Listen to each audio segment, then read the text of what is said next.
अस्सलामुअलैकुम वरहमतुल्लाहि वबरकातुहू। कैसे हैं आप सब? बैठ जाइए, सिट डाउन। तो बच्चों, आप तैयार हैं क्लास के लिए? तो जैसे कि आप सब जानते हैं, आज सैटरडे है और सैटरडे के दिन हमारा कुरान वाला क्लास होता है, ठीक है। तो आज जो हमारा मौजू है वो है सूरतुल माऊन। उसको स्टार्ट करने से पहले हम मतलब जो हमने परसों सूरा पढ़ी थी पिछली सैटरडे, तो उसके बारे में मैं आपको पूछूंगी, देखते हैं किसने कितना याद रखा है, ठीक है। तो हाँ बेटा मदीना, आप उठिए। हमारा जो पिछला मौजू था वो ये क्या था? सूरतुल नस्र। तो सूरतुल नस्र कहाँ पे नाजिल हुई है? सूरतुल नस्र मदीना में नाजिल हुई 10 हाँ, बैठ जाइए। आप उठो बेटा, आप मुझे बोलो सूरतुल नस्र में जो वर्ड ये ना लफ्ज आया है नस्र, नस्र की मीनिंग क्या है इंग्लिश में? Very good.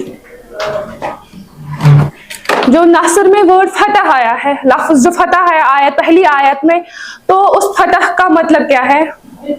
विक्ट्री। बैठ जाइए। आप उठो बेटा, आप मुझे बोलो ये जो सूरतुल नस्र है इज़ा जा नस्रुल्लाहि वल फतह, इसकी मीनिंग हमने कैसे पढ़ी थी? इसकी मीनिंग है when comes the help of Allah and victory. मतलब इसका मतलब है जब अल्लाह ताला की मदद आएगी और जब विक्ट्री आएगी। ठीक। उसमें तौहीद का जिक्र आया। तौहीद यानी मतलब उसमें सब कुछ लिखा गया है कि हमें अल्लाह जो उस सूर्य को अच्छी तरह से समझेगा, उसमें आया है कि अल्लाह ताला वो शख्स मतलब अल्लाह ताला को किसी के साथ शरीक नहीं ठहराएगा। ठीक है, बैठ जाओ। जो भी तौहीद है वहदानियत जो सूरतुल इखलास में हमने पढ़ी है, मदीना आप मुझे बोलो वहदानियत जो है सूरतुल इखलास में हमने पढ़ा जो वो क्या क्या था? अल्लाह एक है, वो बेनियाज है, ना ही उससे कोई पैदा हुआ है ना तो किसी से पैदा हुआ है, और उसके साथ किसी को भी हम कंपेयर नहीं कर सकते। वेरी गुड, बैठ जाओ। आप तो जैद, तो आप मुझे बोलो अल्लाह ताला के साथ कंपेयर नहीं करना है, मतलब किस चीज में कंपेयर नहीं करना है? किसी भी चीज जो उनकी जो उनका मतलब सब जो राज़िक है, जो वो रहीम है, जो उनमें ना सिफात, हाँ सिफात है उनके, जो उनको भी हम कंपेयर नहीं कर सकते। हाँ, वो खाली अल्लाह ताला के लिए है ना। तो बैठ जाइए। तो जो आज का टॉपिक है वो सूरतुल माऊन है। तो सूरतुल माऊन जो है हम उसके बारे में पढ़ने जा रहे हैं। तो ये जो सूरत है सूरतुल माऊन, इसका जो नाम लिया गया है वो माऊन सूरे के आखिरी आयत में ये लफ्ज इस्तेमाल हुआ है, ये माऊन इस्तेमाल हुआ है, तो उससे इसका नाम लिया गया है और रखा गया है क्या? माऊन। तो ये जो सूरतुल माऊन है ये मक्का में नाजिल हुई है, ठीक है। तो इसमें अल्लाह ताला ने हमें यानी रसूल पाक सल्लल्लाहु अलैहि वसल्लम को, हम सब को, जो भी जिन्होंने ईमान लाए, जो साहिब ईमान है, उनसे क्या कहा है वो आप ध्यान से सुनेंगे, ठीक है। तो सूरतुल माऊन, अऊज़ु बिल्लाहि मिनश शैतानिर रजीम, बिस्मिल्लाहिर रहमानिर रहीम, अरअयतल्लज़ी युकज़्ज़िबु बिद्दीन। तो इस सूरत में पहली जो आयत है अरअयतल्लज़ी युकज़्ज़िबु बिद्दीन, क्या आपने उसको देखा जिसने यौमिद्दीन को जुटलाया, ठीक है, जिसने यौमिद्दीन होता है मतलब कयामत का डे ऑफ जजमेंट, ठीक है, जिस दिन हमें बदला दिया जाएगा, जिस दिन हमें जब हम मरेंगे अल्लाह ताला के पास चले जाएंगे, फिर हमें जब दोबारा जिंदा किया जाएगा, तो ये यौमिद्दीन वो है, ठीक है, यानी आखिरत का दिन। तो जिसने उसको जुटलाया थी, क्या आपने उसको देखा है? फिर उसके बारे में आगे क्या बताया जा रहा है? अरअयतल्लज़ी युकज़्ज़िबु बिद्दीन फ़ज़ालिकल्लज़ी यदुल यतीम, और उसको ये तो वही है जो धक्का देते हैं किनको? यतीमों को। ये जो सूरतुल माऊन है इसमें पहले बताया गया यौमिद्दीन का, फिर यतीमों का जिक्र आया है, यानी उन लोगों का जिक्र आया है जो यतीमों को धक्का देते हैं, ठीक है। आगे जाकर बोलते हैं वला यहुज़्ज़ु अला तआमिल मिस्कीन, और जो लोग तरजीह नहीं देते हैं, तरगीब नहीं देते हैं खाना खिलाने पर। कौन सा खाना? जो यतीमों का खाना है, तो आमिल मिस्कीन यानी यतीमों का खाना। फिर है आगे फवाइलुल लिल मुसल्लीन, यानी तबाही हो नमाजियों के लिए। अगर इतना पढ़ेंगे हम तो गलत है, ठीक है। फवाइलुल लिल मुसल्लीन अल्लज़ीना हुम अन सलातिहिम साहून, यानी तबाही हो उन नमाजियों के लिए जो नमाज में क्या करते हैं, गफलत बरतते हैं, ठीक है। उमिराउन व यमनउनल माऊन, और जो क्या करते हैं नमाज में दिखावा करते हैं, ठीक है, दिखावे की नमाज पढ़ते हैं और दिखावे की नमाज के साथ साथ क्या करते हैं, अगर कोई कभी उनसे कोई हाजत की चीज पूछता है, हाजत की कोई चीज मांग लेता है तो उससे देने से इनकार कर देते हैं, ठीक है। तो ये है मतलब इसमें थोड़ा बहुत मैंने आपको बोला इसमें किन किन चीजों का जिक्र, अब हम इनको तफसील से पढ़ेंगे, ठीक है। तो सबसे पहले अराअयतल्लज़ी युकज़्ज़िबु बिद्दीन, यानी वो क्या आपने उन लोगों को देखा है जो यौमुद्दीन को जुटलाते हैं, यौमुद्दीन से इनकार करते हैं, यानी वो लोग जो कहते हैं कि कयामत आएगी ही नहीं, ठीक है, उनको देखा है।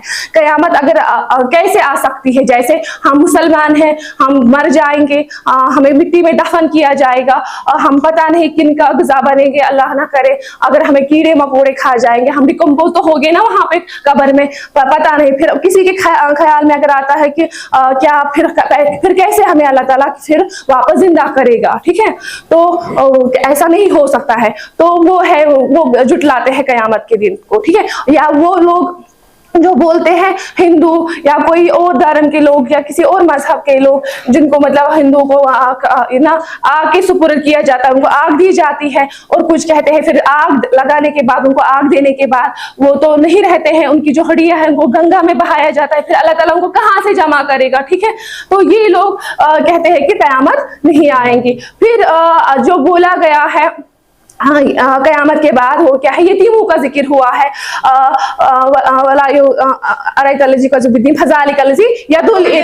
यदुल यतीम के बारे में बोला गया है कि वो लोग जो यतीमों को धक्का देते हैं। धक्का देने का मतलब नहीं है कि आपके सामने कोई यतीम आएगा और आप उसको हाथ से पीछे धक्का दोगे, ठीक है, वो नहीं है मतलब ये है कि अगर कोई यतीम है आप उसका हक मारोगे, ठीक है। जैसे दो भाई है, एक की डेथ हो जाती है, दोनों के बच्चे हैं, फिर क्या करता है, जो एक भाई बच जाता है वो अपने दूसरे भाई के यतीम बच्चों का हक मार लेता है, उनका हक छीन लेता है उनसे, जो उसके बाप ने उनके लिए मीरास छोड़ी थी, उनके लिए कुछ छोड़ा था, कोई दौलत मकान जो भी, फिर जो उससे छीन लेता है उनसे, तो ये वो है, ठीक है, उनका जिक्र हुआ है जो यतीमों को धक्का देते हैं। धक्का देने का मतलब ये भी है, कभी कभार होते हैं ना एक घर में एक ऐसे बच्चे जो यतीम होते हैं और वो बच्चे जिनके माँ बाप सलामत होते हैं, क्या वहां पे क्या होता है, किसी घर में ये भी होता है कि उन यतीम बच्चों के साथ क्या होता है कि उनको घर के कामों में उलझाया जाता है, और जिनके माँ बाप सलामत है उनको क्या किया जाता है, उनको पढ़ाया जाता है, लिखाया जाता है। तो यहाँ पे उनसे मुराद है, ठीक है, वो लोग है यहाँ पे मुराद जो यतीमों को धक्का देते हैं, ठीक है। साथ में यतीमों को धक्का देने का मतलब ये भी है कि अगर यतीम बच्चा जो है, अगर वो कहीं पे पढ़ रहा है, कहीं पे लिख रहा है, उनसे वो तालीम छीन ली जाए, बोलेंगे कोई पूछने वाला नहीं है, इनसे वो तालीम हम छीन लेंगे, इनसे उनको हम तालीम हासिल नहीं करेंगे, ये घर का काम देखेंगे, बाकी सारा देखेंगे, या ये भी देखेंगे कि अपने बच्चों के लिए हम कपड़े लाएंगे, ठीक है, अपने बच्चों के लिए हम सारी जरूरत की चीजें रखेंगे, ठीक है। तो इसके बाद क्या करेंगे, जो यतीम बच्चा है, जो मेरे भाई का बच्चा है, जिसका मतलब बाप मर गया है, जिसकी माँ नहीं है, उनका क्या करेंगे, हम उनको ना कपड़े देंगे, ना खाना देंगे, ना कुछ देखें, ना उनकी कोई देखभाल नहीं करेंगे, वो है धक्का देना, ठीक है। धक्का देने से मुराद खाली नहीं हाथ से हम उनको पीछे कर देंगे या हम उनको बोलेंगे हमारे नजदीक मत आइए, यहाँ पे धक्का देने का मतलब है उनका हक मारना, ठीक है। वला युहुज़्ज़ु अला तामिल मिस्कीन, तो आमिल मिस्कीन यानी मिस्कीन का खाना। यहाँ पे अगर आप देखेंगे तो आमिल मिस्कीन होता है मिस्कीन का खाना, ठीक है, मिस्कीन का। यहाँ पे ये नहीं बोला गया कि मिस्कीन को खाना दो, यानी मिस्कीन का खाना देने से मतलब इनकार जो करते हैं, तरगीब नहीं देते हैं, जो मतलब उकसाते नहीं है अपने भाइयों को, अपने बहनों को, अपने आस पड़ोस के लोगों को, जो भी है, अगर हम उसको इसलिए नहीं उकसाएंगे, इसलिए इसकी तरगीब नहीं देंगे कि जो ये मिस्कीन है इनको खाना दे दो, जो गरीब है, जिनके पास है ही नहीं कुछ खाना खाने के लिए, जो यतीम है, जिनके पास कुछ रखा ही नहीं है अल्लाह ताला ने, वो अपनी जिंदगी गुजार सके, वो अपना रिज़्क हासिल कर सके। तो क्या करना है, उस टाइम हमें उकसाना है, हमें बोलना है कि इनको खाना दो, हमें अपने घर वालों को, अपने माँ बाप को बोलना है कि इनको खाना दो। कौन सा खाना, तो आमिल मिस्कीन, जो मिस्कीन का ही हक होता है। आप सबने ज़कात के बारे में पढ़ा है ना, तो मैंने आपको उस बार भी बोला था, जो ज़कात की रकम होती है हमारे पास, वो हमारा नहीं होता, वो अल्लाह का हक होता है हमारे पास, है ना। तो जब तक वो हम अदा नहीं करते हैं, हम कर्जे में रहते हैं और उस चीज का हमें हिसाब लिया जाएगा कयामत के दिन। और वो ज़कात की जो रकम हमारे पास होती है, अल्लाह का जो हक हमारे पास होता है, वो हमें किनको देना होता है? गरीबों को, जो अल्लाह की राह में निकले हो। ये तो हमने पढ़ा था ना, कुरान में कुछ कैटेगरीज है जिनका जिक्र हुआ है, जिनके लिए ज़कात की रकम है, तो उनका जिक्र हमने किया था। जरा बोले मुझे कौन कौन है वो? जिन्होंने ज़कात जमा करने में मदद, हाँ, जिन्होंने ज़कात जमा करने में मदद की हो। और ट्रैवलर्स, यानी वो ट्रैवलर्स, एक तो वो जो अल्लाह की राह में निकले हो, दूसरा जो रास्ते सफर में होंगे, ठीक है, सफर में होंगे। और गरीबों को देना है, यतीमों को देना है ना, इनका जिक्र हुआ है। और जो फी सबिलिल्लाह यानी जहाद करने के लिए, वो वाला जहाद जो मतलब जिसको अल्लाह ताला ने बोला है, ठीक है, जिसका अल्लाह ताला की तरफ से हुक्म आया है। ऐसा कोई जहाद नहीं कि किसी को नुकसान पहुंचाने के लिए निकले हैं, वो वाला जहाद जो इस्लाम की बहबूदी के लिए हो, जो इस्लाम की भलाई के लिए हो, ठीक है, जिसमें अगर कहीं पे हाँ मुसलमानों पे जुल्म किया जा रहा हो, उनके लिए लड़ना, वो है जहाद, ठीक है। तो बाकी बैठ जाइए आप। तो मैंने आपको बोला था तबाहियों उन नमाजियों के लिए जो नमाज नहीं, जो नमाज में क्या गफलत करते हैं, वो नमाजी जो नमाज में गफलत कैसे करते हैं? जैसे ही अजान हुई और वो क्या लगते हैं दूसरे कामों में, नमाज को छोड़ते थे। ऐसे तो वो दूसरों के सामने पढ़ लेते हैं, लेकिन जैसे ही वो खलवत में आ जाते हैं, जैसे ही वो लोगों की नजरों से दूर हो जाते हैं, तो वो क्या करते थे? नमाज को छोड़ देते हैं, गफलत कर लेते हैं इस चीज में, ठीक है, नमाज में। और क्या करते हैं? और दिखावा करते हैं, ठीक है, दिखावा। जैसे कि कोई नमाज पढ़ता है, उसकी जो सजदे हैं उनकी अगर हम देखेंगे उनकी मिकदार कितनी होती है, 3 बार तस्बीह पढ़ते हैं। लेकिन अगर कोई ऐसा आलिम दीन या कोई टीचर या कोई ऐसा इंसान हमारे सामने आ जाता है और अचानक से हम क्या करने लगते हैं? इंप्रेशन झाड़ने लगते हैं उनके लिए, ठीक है। हम चाहते हैं कि हम अब लंबी नमाज पढ़े, लंबे सजदे करें, लंबे रुकू करें, तो इससे क्या होगा? इसको लगेगा ये काफी नेक है या सालिह इंसान है या बड़ी लंबी नमाजें पढ़ता है। तो वो नमाजें फिर अल्लाह ताला के लिए नहीं रह जाती है, बल्कि वो दिखावे की नमाजें है। वो उस नमाज में हमने शरीक कर दिया उसको, वो हमने इंप्रेशन जिसको हमने इम्प्रेस करना चाहा, ठीक है। वो नमाज फिर अल्लाह के लिए नहीं रहती है। नमाज खालिस किसके लिए रहनी चाहिए? अल्लाह ताला के लिए, क्योंकि हम नमाज पढ़ते ही खाली अल्लाह के लिए। हम नमाज इसलिए पढ़ते हैं ताकि हमारा जो रब है वो हमसे मुखातिब होकर बातचीत करे। नमाज तो हमारी और अल्लाह ताला की इंटरेक्शन ही होती है ना, हम अल्लाह ताला के सामने खड़े होते हैं ना, तो वो खाली हम दोनों के दरमियान होनी चाहिए। यानी हमें जो नमाज पढ़ने वाला हो और जो उसका जिसके लिए वो नमाज है, यानी अल्लाह ताला, ठीक है। और जब हम इसमें किसी चीज को, किसी इंसान को, किसी भी शय को शरीक रखते हैं, तो फिर वो नमाज नहीं रहती है अल्लाह के लिए, बल्कि वो शिरक हो जाती है। हम उसको उसमें शरीक ठहराते हैं और वो बन जाती है शिरक, फिर इबादत, यानी इबादत में हम शरीक कर देते हैं, ठीक है। उनके लिए बोला गया है तबाही। और जो लोग क्या करते हैं? इनकार कर देते हैं छोटी मोटी चीजें देने से। यानी अगर हमारे घरों में कभी कोई ऐसी चीज होती है और फिर हमें कोई मांगने आ जाए, कोई पूछने आ जाए, मेरी जो ये मतलब हाजत है आप इसको रवा कर दीजिए, आप मुझे दे दीजिए, मुझे जरूरत है कुछ टाइम के लिए, और हम क्या कर देते हैं? इनकार कर देते हैं। हम बोलते हैं हमारे पास है ही नहीं, जबकि हमारे पास है। उस टाइम क्या होता है कि उनके लिए है तबाही, ठीक है। तो उनको बोला गया है कि जो छोटी चीजें हैं वो दिया करो एक दूसरे को, ठीक है, क्योंकि ये दुनिया रहने वाली तो नहीं है, ये तो खत्म होगी, सारी चीजें है फना हो जाए एक ही दिन में सारी। तो आप क्या करोगे? जब कोई आपसे कोई चीज मांगेगा तो आपको वो चीज देनी, अगर आपके पास है, ये नहीं है कि आपके पास नहीं होगी तो आप कर्जा करके लाओगे उसको दोगे, बल्कि अगर आपके पास है तब जाके आप उनको दोगे, ठीक है।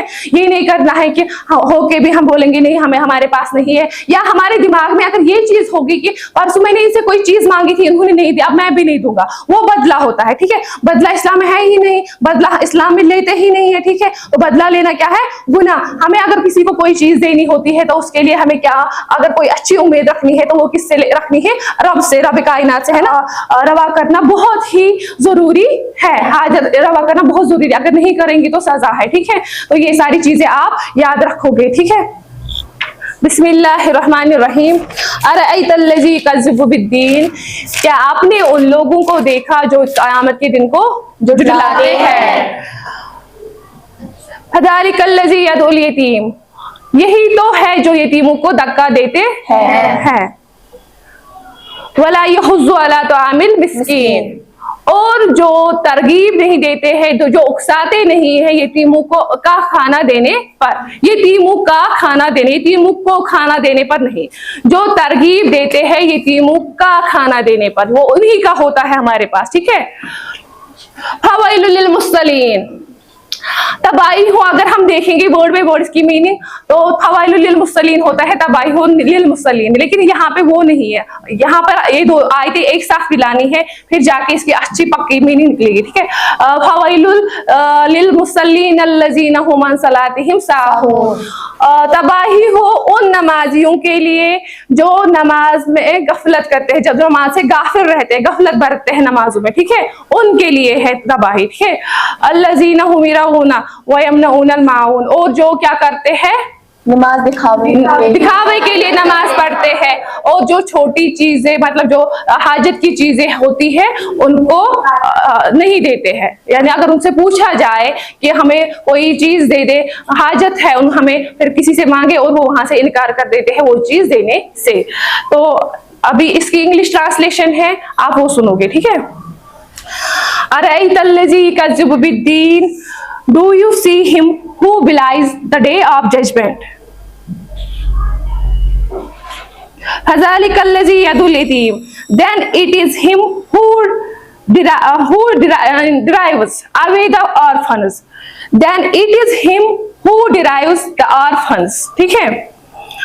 वला यहुज़्ज़ु अला तआमिल मिस्कीन, and does not encourage to feed the needy, and does not encourage to feed the needy. Fawailul lil musallin allazina hum an salatihim sahun. So the destruction is for those people of salah who are neglectful of the salah.